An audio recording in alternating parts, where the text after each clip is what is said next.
বিবাহিত সকলো পুৰুষ মহিলাৰ বাবে এই ভিডিঅ'টো অতি গুৰুত্বপূৰ্ণ। যিসকলৰ ঘৰুৱা অশান্তি হৈ আছে তেওঁলোকে এই ভিডিঅ'টো শেষলৈকে চাব। যিসকলে বিয়া পাতিম বুলি ভাবি আছে তেওঁলোকৰ বাবে এই ভিডিঅ'টো অতি গুৰুত্বপূৰ্ণ। এখন গৃহস্থী হাই কাজিয়া সংঘাত নোহোৱাকৈ কেনেকৈ চলাব লাগিব এই সকলোবোৰ আভাস পাব এই ভিডিঅ'টোত।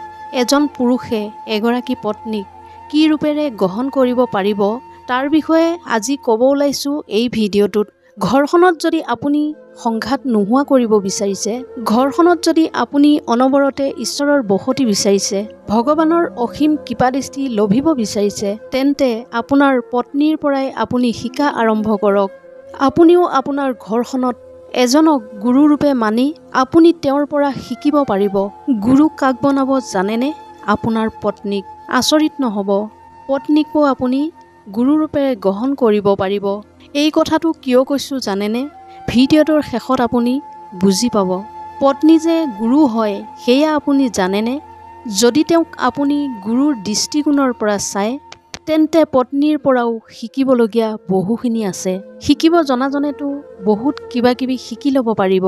শিকিব নিবিচৰাজনৰ কথা বেলেগ। ব্ৰহ্মাৰ পৰাও ৰাৱণে একো শিকিব পৰা নাছিল। যিজন ভক্তই নিজকে ভগৱানৰ চৰণত সমৰ্পণ কৰে সেইজন ভক্তই পত্নীৰ পৰা শিক্ষা ল'ব লাগে। পত্নীক গুৰু বনাই কি শিক্ষা ল'ব পাৰে? যেনেকৈ পত্নীয়ে নিজকে স্বামীৰ চৰণত সমৰ্পণ কৰে। বিয়াৰ পূৰ্বে তেওঁ বিলাসী আৰামৰ জীৱন এটা কটাইছিল, ভালদৰে জীৱন যাপন কৰিছিল। কিন্তু কেনেবাকৈ সেই ছোৱালীজনী এজন দৰিদ্ৰ যুৱকৰ সৈতে বিবাহপাশত আবদ্ধ হৈ যেতিয়া যাব তেতিয়া ছোৱালীজনীয়ে সেই অট্টালিকাৰ সুখ পাহৰি খেৰৰ জুপুৰিতেই স্বামীৰ সৈতে থাকি সুখ বিচাৰি জীয়াই থাকিব। অট্টালিকাৰ সুখ পাহৰি স্বামীৰ সৈতে ভগা জুপুৰিতেই সুখেৰে থাকে। এয়া একেবাৰে সত্য কথা। বিয়া হোৱাৰ পিছত এগৰাকী ছোৱালীৰ কোনো ইচ্ছা নাথাকে। স্বামীয়ে যদি অট্টালিকাত ৰাখে পত্নী অট্টালিকাতেই থাকিব, আৰু যদি স্বামীয়ে ভগা জুপুৰিত ৰাখে তেন্তে ভগা জুপুৰিতেই থাকিব। স্বামীয়ে যদি মাছে মাংসই খায় পত্নী তাতেই সুখী, আৰু পতিয়ে যদি নিমখ ভাত খায় পত্নী তেনেকৈ সুখী। আৰু এটা কথা কওঁ আপোনাক, এগৰাকী নাৰীয়ে 9 মাহ গৰ্ভত সন্তান লালন পালন কৰি থাকে, সাৱধানেৰে চলে। প্ৰতিটো খোজ দিওঁতে পেটত থকা সন্তানে কষ্ট পাব নেকি? আৰু যেতিয়াই সন্তান জন্ম হয় দুহাতেৰে উঠাই স্বামীক খপি দিয়ে। আপোনাৰ সন্তান আপোনাক খপি দিলোঁ। 9 মাহ ধৰি গৰ্ভত তেওঁৱেই ৰাখিলে আৰু শেষত দুহাতেৰে তুলি আপোনাৰ কোলাত খপি দিলে। লওক, এয়া আপোনাৰ, মোৰ নহয়, আপোনাৰ। সেইবাবে পুত্ৰ মাকৰ নামেৰে নহয় দেউতাকৰ নামেৰেহে চিনা যায়। নিজৰ নামটো ডিলিট কৰি দিলে দেউতাকৰ নামেৰে চিনাকি হয়। স্বামীৰ গৃহলৈ আহে সেন্দুৰ লয় আপোনাৰ নামেৰে, মেহেন্দি লয় দুহাতত আপোনাৰ নামেৰে। আৰু সমৰ্পণ চাওকচোন, যদি স্বামী কেনেবাকৈ মৃত্যু হয় লগে লগে বগা সাজ পিন্ধাই দিয়া হয় এগৰাকী নাৰীক। কি অদ্ভুত চমৎকাৰী সমৰ্পণ এগৰাকী নাৰীৰ।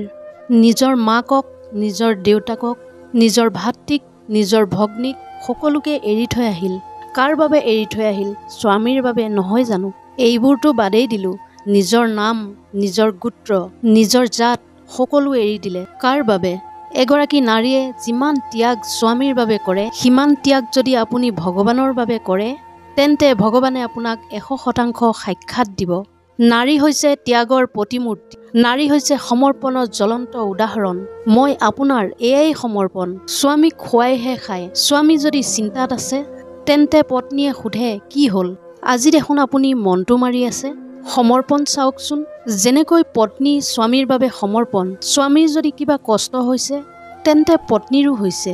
স্বামী যদি সুখী পত্নীও সুখী। স্বামীয়ে যদি হাঁহিছে তেন্তে পত্নীয়েও হাঁহিছে। স্বামীয়ে যদি কান্দিছে তেন্তে পত্নীয়েও কান্দিছে।